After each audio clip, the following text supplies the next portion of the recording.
Good morning, students. Today we will discuss a new novel, that is A Bend in the River by V.S. Naipaul, which was also shortlisted for the Booker Prize in the same year 1979. So this novel will make one feel nostalgic for Heart of Darkness by Joseph Conrad. Just like we had Heart of Darkness, the novel A Bend in the River has its resemblance. So let's get quickly on the plot, theme and summary of this work.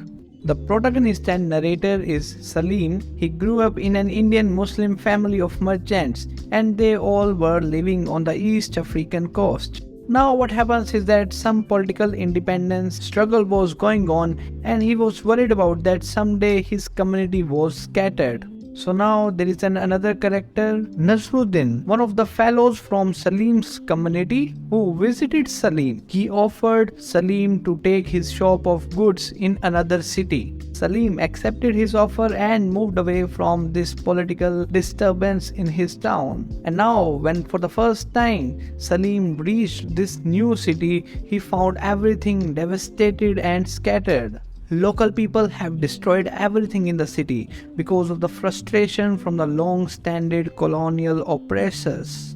And while Salim begins to live here, a news came that Indian people living in that area are not at all safe. So he decided to relocate. Now as we move forward in the novel, we find Salim set up his shop of basic household goods, which he bought from Nasruddin. Here he required an assistant to help him in his shop.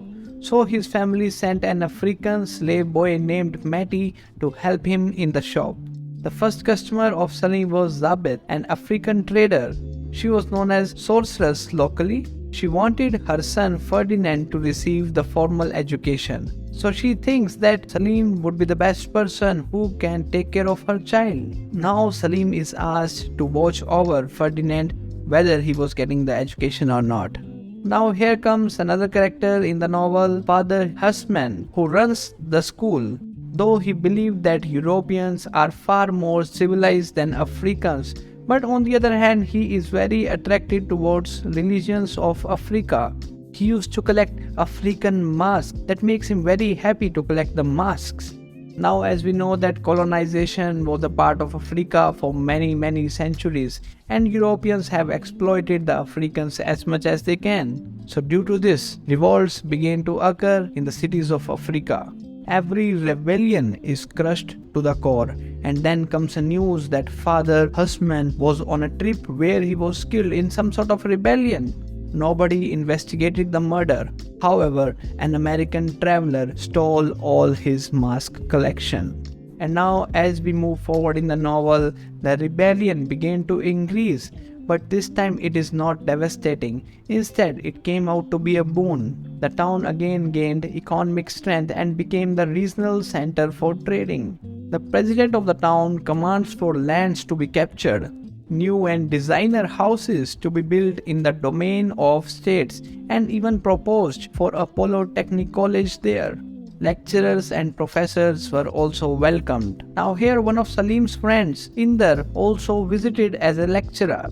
Inder introduced Salim to Domain, and this Domain is a group of European intellectuals and African students who think for New Africa. But Salim was disturbed by the double standard of the president. The buildings that were constructed were not as good as they said earlier. Just like all the politicians says that they are going to make this thing, they are going to make that thing, but all these are just the fake promises. Salim found that many farm projects were abundant and the tractors were lying rustic. This contradiction in thoughts and actions made Salim feel sad about it. After that, Salim met historian Raymond and his much younger wife Betty in Domain. Now here we come to know that president of the town used Raymond for his personal political gains. We also find Salim having an affair with Betty. Earlier, Salim had slept with a lot of prostitutes, so his physical connection with Betty was sort of habitual. After sleeping with a lot of women, he has lost the excitement to get in the physical relation with any girl. But on the other hand, Betty started considering him as another Raymond. She found him to be the best person, but Salim attacked her and due to this, the affair ended. Now one day what happened was a well-established businessman sold off his all the assets and left the town. So Salim and other inhabitants realized that such rich businessmen are leaving the town. That means something terrible is going to happen in the town. When the businessman leaves the city, that shows the end of the prosperity of that city. And it did happen. Soon after that, political disturbance started once again. The president of the town created a youth group to maintain the order. But when he found that this group is misusing the power, he disowned this group.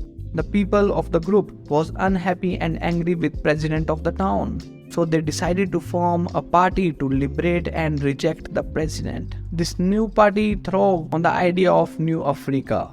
Now the violence began to increase in the town, and that made Salim seek shelter out of the town. After that, he decided to go to London, where he met his friend Nazruddin. On meeting Nazruddin, he came to know that he has lost all his business. He was just surviving in London. Salim was irritated on listening to this, that how a good businessman like Nazruddin is suffering in his life. Soon, Salim got engaged to Karisha, Nazruddin's daughter, before leaving London. Now as he came back once again in his town, and at the bend of the Congo River, he was informed that all the foreign businesses were ordered to be nationalized by the president. He was now no longer the owner of his shop, and now it was run by Theotim. Theotim keeps Salim as a manager in his own shop. Now Salim was fed up with this country, so he started dealing in gold and ivory illegally. He wanted to move out of this country anyhow, but an unfortunate thing happened. The police caught him and asked for the bribe. Salim refused to give the bribe, and the police arrested him. Now he is in lockup, and for many days no one came. But after that, he was asked to meet a police commissioner. To his surprise, the commissioner was none other than Zebed's son, Ferdinand, whom Salim used to watch over in the town while studying. Ferdinand informed Salim that the political system is getting worse each day and asked him to leave the town as soon as possible.